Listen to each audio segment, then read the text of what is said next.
Okay, should we just get straight into the first story of the day? Should we get straight into the first story of the day? Dude, this is so wild, man. I don't know why he's still in the country. I don't know why this dumb is still in the country, man.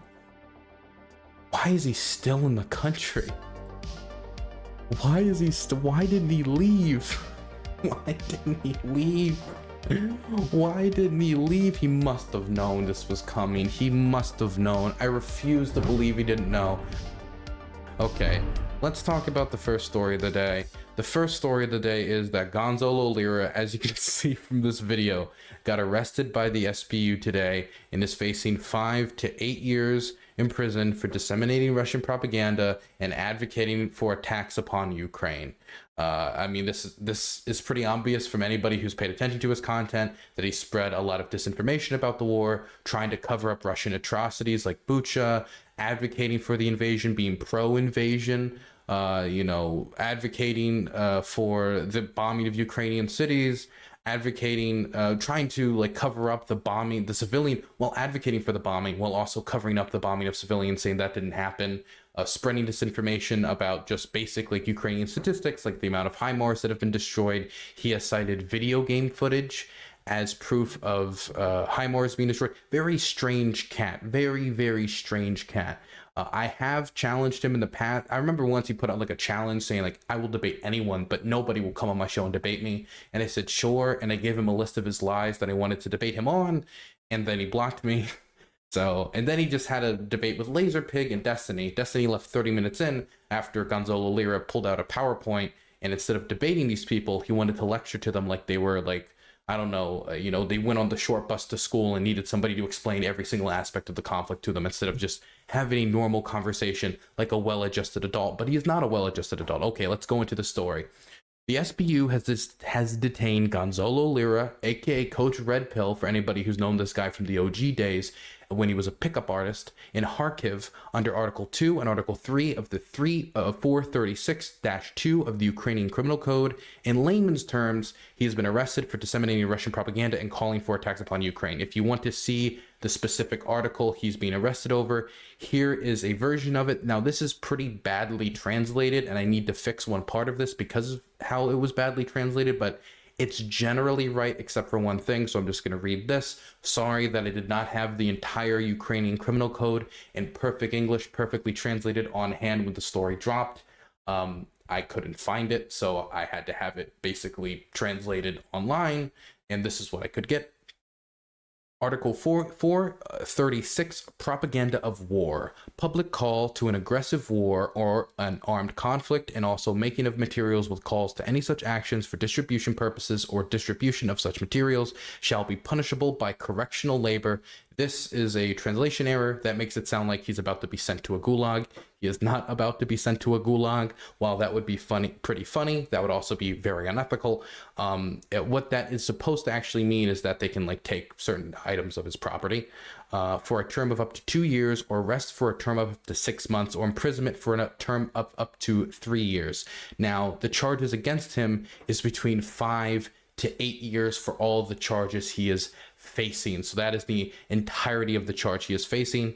For anybody wondering what type of commentary he's put out that could get him in this type of trouble, I've already referenced a few of the things that could have gotten him in trouble: the covering up of atrocities like Bucha and denying them, advocating for the country to be invaded, generally pro-invasion talking points, lies about the war constantly. He has been warned about this in the past. This is not the first time the SBU has engaged with him, but he has continued in this behavior, acting as an apparatus of the Russian propaganda machine. But just here's one example of a tweet he might put out on a random day. This is from his Twitter account, which he has me blocked on because I just put out dangerous ideas. Peter, you have no idea what you're talking about. I am here in Ukraine, and I can say quite unequivocally that the invasion was done very cleverly, and it was most definitely the right thing to do against NATO and the neo-Nazi Kiev regime's provocation. So endorsing the invasion, endorsing the bombing of Ukraine and the invasion and the Russian army moving in. Now, I am a pretty big free speech guy. I'm an American, I'm a Yankoid, red, white, and blue, stripes, stars, the whole shebang, right? Somebody says the most vitriolic, racist, nonsensical thing in the world, I will generally, unless it's a call to violence, say they should legally be allowed to say it. Now, should they be able to say it on your grandma's Facebook page in the comment sections if they're violating terms of service? See, that's where I'm going to have disagreements with some of the weirder free speech crowd who's like, you should be able to say the N-word 100 times on Twitter, no restrictions, at every single black person using bots. Like, no, I do not believe that. But I do believe, legally speaking, that the government should be as laissez-faire as possible when it comes to speech outside of very clear examples of slander. For example, the Dominion case was Fox News had to settle out of court of and almost give them $1 billion as an example of that, since they purposefully and knowingly lied about Dominion on air, as the Fox News email showed, or threats of violence. Those would be the two restrictions I would place upon it, legally speaking. Now, so if someone was to put a gun to my head and say, if you were the SBU, would you have pulled the trigger on this? I don't know. There's a deep little free speech like worm in my head that would say no, but let me give you guys some context for the situation here at Ukraine if you've been hiding under a rock. Ukraine has been facing mass slaughters. The largest mass graves since the Yugoslav civil war and genocides was uncovered in places like Izium with over 440 bodies, stuff he denies, by the way. We have cleansing operations, quote unquote, in the Kiev Oblast.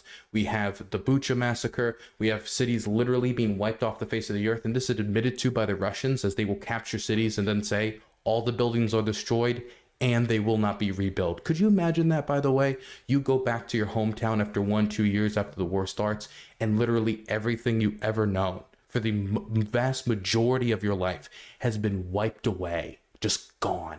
It's impossible to comprehend. There's the rape, there's the murder, there's the booby trapping of injured dogs, the booby trapping of children's toys, the booby trapping of children's pianos, of kitchens, every war crime you can name. They have done. Actually, I recently watched the movie Red Dawn, which is a very American nationalist propaganda movie, but it's very fun and I enjoyed it. I posted that I was watching it on Twitter, and of course some people were angry at it because, oh no, Dylan's watching Red Dawn. And while I was watching it just for fun reasons, I was like, oh my god, I'm in the Kiev Oblast with my buddy, I should watch Red Dawn, wouldn't that be funny? Every single war crime that was committed at a Red Dawn that was supposed to show the most stereotypical evil version of the Russians that you can imagine, they have actually done in Ukraine. The most unbelievably hyperbolic version of Soviet atrocities that they could commit, every single one that I saw in that movie was done in this war. It was really a weird experience to be like, wait, they've done that. They've done that too. They've done that as well. Oh my goodness. It's crazy that even propagandists couldn't completely encapsulate how brutal this war has been. Now, I will also throw out there that the Russians don't even consider what I'm considering right now, because the Russians, if you just vaguely disagree with the war, you can end up in a prison cell. There was this Twitter video that was posted recently of a kid just passing a journalist on the street and just vaguely saying, I'm for the Ukrainians. That's all he said. 3 hours later, they had the FSB at his house, kicking in his door, making him apologize on camera. If you call the war what it is, an invasion in Russia, just being honest about what it is, that can get you prison time. If you are honest about what happened at Bucha, if you're honest about what happened at Izium, that can get you prison time. But if you look at the Kiev Independent and the type of reporting they did on the International Legion and how they hired Polish gangsters and the type of mistreatment that was being done there, they will not be arrested by the SBU. They won't have their door kicked in. The biggest issue when it comes to press freedom in this country, outside of my hardcore American sensibilities, is probably oligarchical control of media. That would be my main complaint when we're talking about Ukraine and press freedom. It's oligarchical control of media, and it's part of the reason why the Kiev Independent was founded in the first place and why they broke off from the Kiev Post, because of editorial control that the Kiev Post's management was trying to ram down the throat of its reporters when it comes to the agricultural industry. I am kind of ranting right now. Let's get back to the stories. But I just wanted to give you that broader picture to show you that Ukraine's fighting a war of survival, and we did the same thing during the American Civil War. Abraham Lincoln arrested Confederate sympathizers and stopped pro-Confederate newspapers during the American Civil War because they saw those people as traitors to the nation state who were trying to undermine their ability to defend their own nation. And that is what Gonzalo Lira was doing in a way, trying to undermine the ability to defend their own nation, and then denying everything that happened to them, all the atrocities, all the horrific stuff, as he trumpeted the fact that he was in Ukraine as a reason why people all around the world should listen to him about Ukraine, advice about, you know, his perspective on the war, even though from all the things I've been told behind closed doors from those who've been personally interacting with him, the dude's basically a shut-in, just in his apartment all the time, 24/7, peeking through the blinds, not going out there and embedding with anybody, not going out there and interviewing anybody. He's just stuck in his apartment. So why his commentary would be useful on this war in the first place, I'm completely dumbfounded on. He gets basically the same experience as somebody reporting on the war from their hotel room in New York City as he does in his apartment in Kharkiv. The only difference is he might every once in a while hear an explosion in the distance or hear the air raid sirens. And I will also say that it's also difficult for me to feel sympathy for the guy, considering not only all the things he said, but the fact is he's an American who then went to Chile. He's a dual Chilean, I think, Ukrainian citizen. Oh, no, he's not. I don't think you can have dual citizenship in Ukraine, but he comes to Ukraine, a country he was not raised in, a country he was not born in, and then starts advocating for its destruction.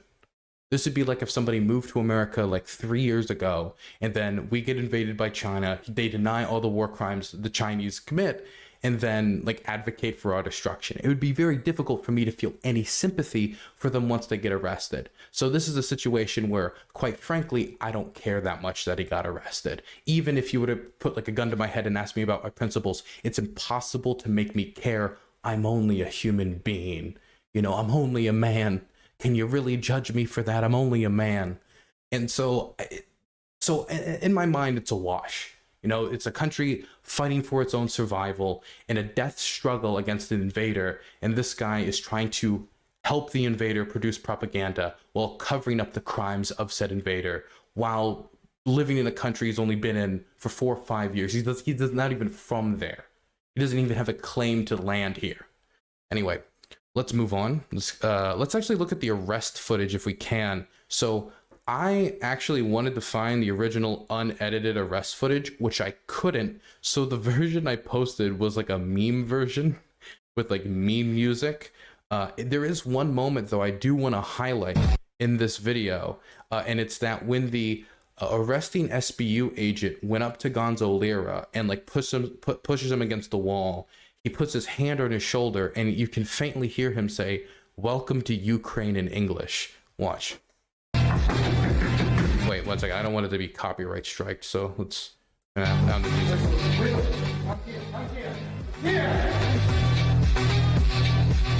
Here it comes. Welcome to Ukraine. We can watch the rest of the arrest footage on this article we're going to read in a second, or just read parts of in a second. Here it is, right here. Here is the arrest footage if you wanted to see it. This is the SBU, by the way. This is the Internal Security Services of Ukraine. So this isn't like the Ukrainian police. Well, it's a type of Ukrainian police. Kind of like the FBI. Basically the FBI. Man, yeah, that's Gonzalo Lira. Didn't even brush his hair, huh? And this is the second time this has happened to him. This isn't even the first time. By the way, I love how petty the SBU is. They're like showing his like dirty toilet in his apartment and all of his Putin books. Like all of this, like just showing his dirty apartment. My goodness, man, what a crazy story. I do also want to show the video that the SBU posted for part of the reason that they arrested him, as like showing that he was a Russian propagandist. So you can see like what the type of stuff they're going to be pointing to in the trial, which we're going to talk about in a second, talk about some of the people who's going to be testifying at his trial, because we do know at least one witness who is openly talking about being a witness at the moment, who's currently a trans Ukrainian soldier who used to be a journalist. We're going to talk about that in a second, but first let's look at what the SBU posted on on YouTube. Vladimir Putin, he is, for all intents and purposes, what you would call an ethnic nationalist, but he's not an imperialist, the Kiev regime. I'm telling you right now. These people are neo-fascist, neo-Nazis. The West is the one puppeteering Zelensky, right? The Kiev regime also constantly shelling the regions of the Donbass. 16,000 people died after 2015 up until the start of this conflict. 1,000 children or 800 children were killed. This is just like the tip of the iceberg. It's not even one of his worst clips, if I'm going to be honest. There's a million clips you can take up on this guy that's probably worse than this. But this is probably just whatever they slapped together, like, I don't know, last second, because they had the case built and they're like, oh, what are we going to show the public, right? Outside of the arrest video and what's already publicly available. We can go through an article that was released. My post about this got out before the Daily Beast article, which seems to be the first major news outlet article out here. So you heard it here first. If you follow DylanBurns1776 on Twitter, you're going to get faster Ukraine news updates than the Daily Beast. Just throwing that out there. This is done by Julia Davis, somebody who does a lot of work translating Russian propaganda into English, so English speakers can hear about and see Russian propaganda for themselves instead of the prepackaged stuff they put out for Westerners. So you can see the type of fascist, racist, and war-hungry, bloodthirsty rhetoric the Kremlin puts out on a regular basis. They released an article titled "Red Pill Dating Coach Gonzalo Lira, accused of shilling for Putin, is arrested in Ukraine." Gonzalo Lira, a prolific online personality who became an outspoken supporter of Putin's invasion of Ukraine, had his home in Kharkiv raided by security services. Can I also just bring this up for a moment? I don't know when I'm going to get a chance to mention this, so I should probably bring this up now.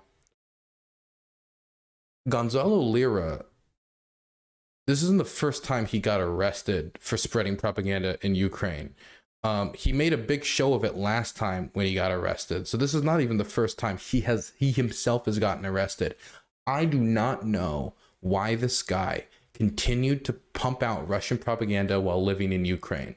Number one, if you don't like Ukraine so much, why'd you move there? Number two, if you don't like Ukraine so much, why don't you leave? And number three, he must have known there were laws in the books about this. He must have, the Ukrainian government waited a while. We're almost we're well over a year now that the February 24th invasion has started and has been going on. And he has been doing a lot of live streams on a lot of different programs with propagandists, both literal Russian propagandists and otherwise, and the independent alt media sphere. I don't know why he didn't leave. Why didn't he just go to Russia? And plus, he's one of the people who I actually believes his own nonsense. When he takes Russian propaganda and just repeats it verbatim, part of the reason why he said I think he said at least 4 HIMARS were destroyed that we know of. Complete lie, complete nonsense. Again, one of the sources for that is literal video game footage. There's nothing to back that up, that any HIMARS which the United States provided to Ukraine has been extremely effective at destroying Russian supply depots deep behind enemy lines.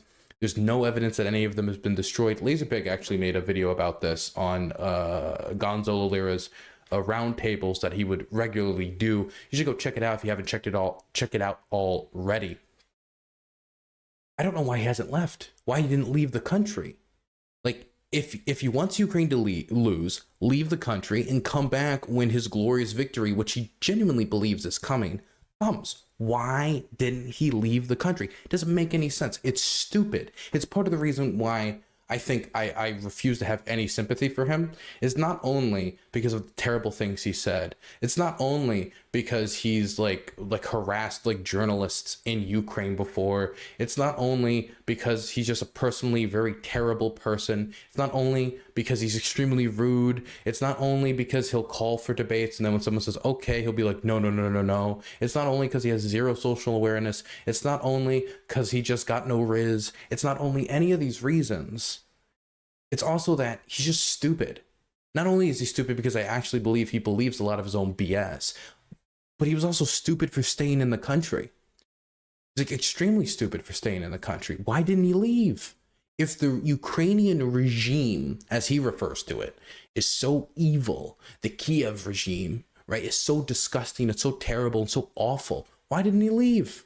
He could have left for a very, very long period of time. Now he can't. Now he's facing 5 to 8 years, and they're going to keep him in jail. So don't expect any Gonzalo Lira streams in the near future, and the case against him is probably unbelievably strong. Not only are they going to have witness testimony, which we're about to show you one of the witnesses that are going to be testifying against him, not a fan of him, by the way, but the amount of video evidence of him advocating for the invasion of Ukraine, covering up these war crimes, is not only on his own channel, on his roundtables and his own videos that he did, not only in his content that he's done on social media with his tweets, his nonsensical tweets where he's talking about how Hungary is going to get pieces of Ukraine and Poland's going to get pieces of Ukraine, and he's talking about splitting up Ukraine as the European powers once split up Africa.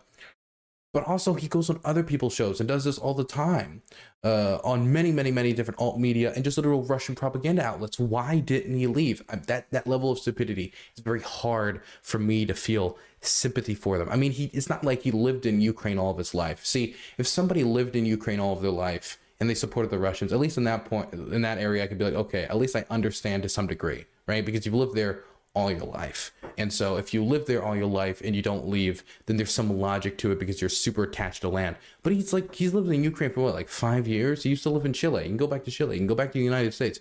You can go all these other places. But he decided to stay in the country that was such an evil regime. This just doesn't make any sense, man. It makes zero sense. Let's read some of this article. Let's see how the mainstream press is going to talk about Gonzalo Lira.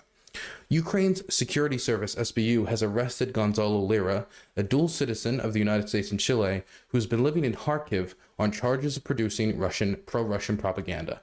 Lira, a prolific and controversial online personality, is accused of creating and disseminating materials that justify Putin's armed aggression against Ukraine. He is facing the possibility of being imprisoned for 5 to 8 years. Lira, a former online dating coach, was arrested on May 1st at his residence in Kharkiv, according to two sources familiar with the investigation. Ukrainian authorities claim that the search of his home revealed additional evidence of his unlawful activities. Dude, I am so curious as to what his personal communications are going to look like, what all that evidence they're going to dig out of his computer, the type of schizo stuff that we didn't even see in the public. I remember there was some rumors about him like taking pictures of like Russian positions and possibly sharing that, and him turning in other people. Still rumors, right? I don't think we have any confirmations of that yet. He hasn't been charged with that yet. That might be something that might be difficult to charge if he did do it, because a lot of this is done in secured channels, and if it was properly encrypted, they're probably not going to get the evidence of it if he was smart enough about it. But considering that it's Gonzalo Lira, you never know. Ukrainian authorities claim that the search of his home revealed additional evidence of his unlawful activities, including data found in his cell phone and his computer. The SBU announced on Friday that an unnamed foreign blogger had been arrested, and the Kharkiv prosecutor's office posted blur video of Lira on its YouTube channel. The Daily Beast has obtained a longer version of the footage, which shows the arrest and raid on his home. Lira was charged under Article 436-2 of the Ukrainian Criminal Code, Parts 2 and 3, pertaining to wartime propaganda. He will remain in jail as the case moves forward, and an active investigation is still underway. An SBU spokesperson said that after the start of the full-scale invasion, the blogger was one of the first to support the Russian invaders and glorify their war crimes. Additionally, in his comments, he disputed the details of Russian missile attacks on Ukrainian cities and mass murder of Ukrainian civilians.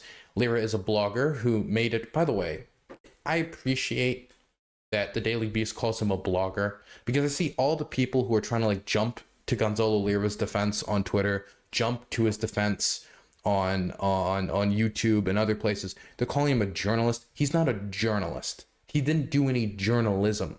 He sat in his apartment and didn't do anything. He didn't go out and report. He didn't go out and interview people. He didn't go out and do any journalism. He just sat in his apartment, and as he sat in his apartment and did nothing, he tried to use that as justification for him, being a journalist. And hey, look at him, he's a journalist. He's not a journalist. If you just sit in your apartment and talk about the journalism that other people do and the pictures that other people take and the videos that other people take, you're at best a commentator or possibly just a streamer, or both, usually both. Blogger is a good way to put it, though. He's not a journalist. whom he is a blogger who made a transition from offering sleazy dating coach advice to men as Coach Red Pill to providing propaganda fodder for the Russian state media that eagerly picked up and disseminated his multiple dispatches from Ukraine. In his videos, Lira insulted the president of Ukraine, Volodymyr Zelensky, and described Ukrainians defending their land from Russian invaders as armed criminals. Ukrainian authorities allege that Lira filmed Ukrainian soldiers making a specific event to capture their likenesses and attempted to discredit their military service. Lira also charted his efforts to fellow American reporters covering the conflict in Ukraine, describing them as system pig journalists and revealing their whereabouts in specific hotels. Lira commented, "They're here to report how they led Ukraine up the garden path and now Ukraine is effed. These are the people pushing the narrative so you can see them real good." American journalist, now this is the person who is going to be a witness in this trial, Sarah Ashton Cirillo, follows me on Twitter, by the way, who is currently serving in Ukraine's armed forces, said she is slated to be one of the witnesses in the criminal case against Lira. She told the Daily Beast, "This justice has been a long time coming. Obviously, when I was accused by Maria Zakharova and the Russian Ministry of Foreign Affairs of being complicit in Gonzalo Lira's disappearance last year, it set off a lynch mob of his supporters accusing me of murder. His arrest this week shows that Ukrainian officials don't bow to popular pressure when a factual investigation leads to the truth." Ashton Cirillo added, "I've already given my sworn statement to the SBU about Gonzalo Lira several months ago and expect to be called as a witness in his prosecution." Lira blamed Ukraine for being attacked by Russia, describing the ongoing war as one of the most brilliant invasions in military history. See, the dude's just fucking stupid. On top of everything, he's just stupid. So he's taking all these L's. He's going to lose 5 to 8 years of his life, possibly, all for him to give stupid commentary of no value that just misleads people. He defended Putin's motives, claiming that the Russians were taking special pains to avoid damaging civilian infrastructure or harming civilians and protect... Dude, I can talk about any of the million things I've already talked about, but I've already filmed personally them deliberately targeting civilians in the Mykolaiv Oblast during the start of the Kherson counteroffensive. So on my YouTube channel, if you want to go check it out, it's called "I Got Shelled by the Russian Army." In that footage, which I believe is the only footage of the incident that occurred, you don't see civilians die, but it was in that peppering of the city that civilians did die, and you can see how indiscriminate it was as it was hitting everywhere around us during rush hour in civilian areas of the city where there was no military targets to be seen, as it was hitting apartment blocks full of people. He defended Putin's motives, claiming that Russians were taking special pains to avoid damaging civilian infrastructure or harming civilians and predicting that Ukraine would flourish under Russian control. By the way, in all the areas that are currently under Russian occupation, the economies are caved out. The people who are left behind are mostly the elderly and those who could not leave, and there are no jobs to speak of, and the living situation, the sanitation situation, the electricity situation, if they have electricity, is absolutely terrible. These people have never lived a worse life in their lives unless they're so old they lived through World War II. He disseminated a number of debunked conspiracy theories, including Russian allegations of locating American bioweapons labs in Ukraine. Sources involved in the investigation say that Lira's appearance on the Donbass Devushka show, for those of you who don't know, the Donbass Devushka was an American pretending to be a Ukrainian from Luhansk, who was exposed to actually just be a fish tank saleswoman from the United States who was putting on a fake accent on the internet. It wasn't even a good fake accent. And he went on her show, prancing about with her, showing again his level of journalistic integrity. He's not the only one, though. A lot of other people fell for it, like Garland Nixon, Jackson Hinkle, a whole host of people. Sources prompted additional scrutiny of Lira's activities. Okay, so him going on her show what got more scrutiny on his activities, which were being monitored after his questioning and released last year. The online personality, but that's the thing. He knew he was being monitored. He was released by the SBU. He was given a second chance, and I don't even know why they gave him a second chance, because anybody who would have sat down and interrogated him would have known this is a guy who's gonna go off again anytime. It's not even he wants to destroy himself, or he's that principled on it perspective. I think it's just he's too stupid to realize what he's doing, I think, a lot of the time. Again, I don't think he's incredibly bright. The online personality posted a slew of videos and commentary on YouTube, Telegram, and Twitter, attempting to pin the blame on Ukraine for the strikes conducted by the Russian Federation. Russian state TV touted his video blogs as valuable reporting by an unbiased observer, featuring them on various shows and praising his efforts. Lira's YouTube and Telegram following exceeded a combined of 300,000 subscribers. Wow. For those of you who want to know what type of testimony is going to be brought against Gonzalo Lira, here is a video of the one witness that we do know that's going to be in the case, Sarah, talking about what she thinks of Gonzalo, to get an idea of not only her perspective and the perspective of one of the witnesses, but probably the general perspective you're going to get from anybody in Ukraine. Just over a year ago, our security forces arrested the Russian propagandist Gonzalo Lira. People screamed out at the time that he was a journalist. He was engaging in his free speech rights. The facts were much different. Gonzalo Lira is a Russian propagandist, an agent of Vladimir Putin's lies. Ultimately, justice caught up with him, just like justice is going to catch up to every Russian agent, terrorist, war criminal, and propagandist across the world. In Ukraine, we believe in free speech, and journalists have the right to report as they wish. Gonzalo Lira was not a journalist, and now he'll have many, many years to think about the danger and death that he brought to the people of Kharkiv, the people of Ukraine, and supporters of Ukraine from across the world. Slava Ukraini. The thing that gets me about this too is I'm surprised the dude wasn't like dragged out by his neighbors. I don't know if he was such a shut-in they just didn't even know or what, but if you knew that the person living next to you, let's imagine that there's a guy called you appreciate the fuck patch. It says fuck Putin, but the Putin is so light and how it's colored in, I think it's just outlined that it just looks like it's just fuck. That's all it looks like. But let's imagine that you're a guy called Oleg, right? I like that Ukrainian name, Oleg, and you're living in an apartment next to Gonzalo Lira, and you lost your child in a Russian missile strike. Tragedy. You lost your brother during Azovstal.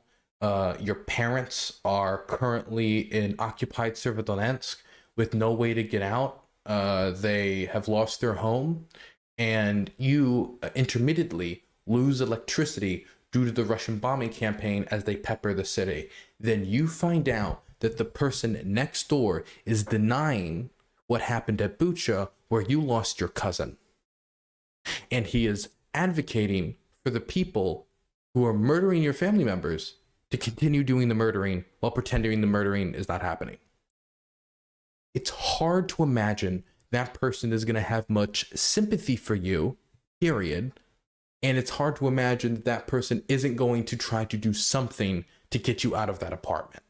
I mean, it's hard to imagine the amount of pain these people have gone through this war.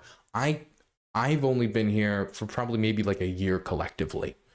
These people have been here their entire lives. Gonzalo Lira has only been here for a couple of years, even though, oh, look at me, I live in Ukraine.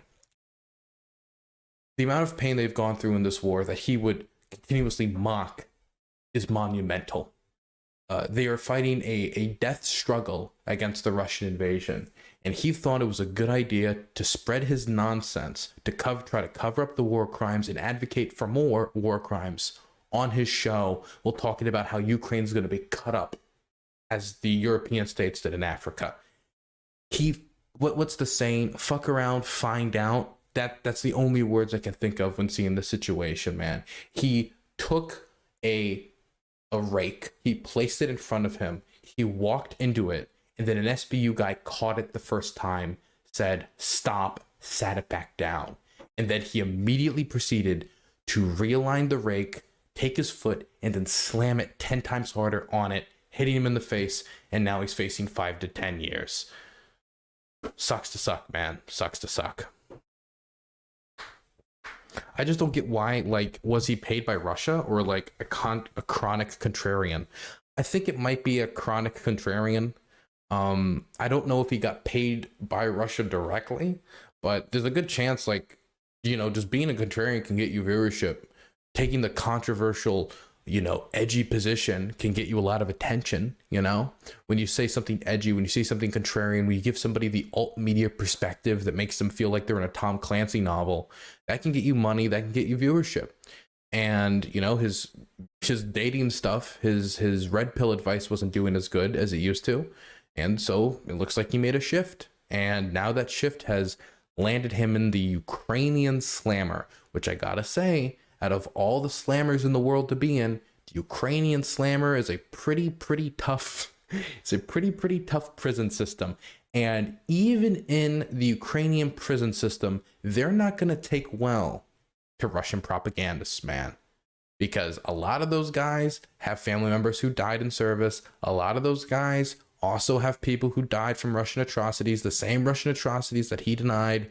But now he's made his bed and he has to sleep in it.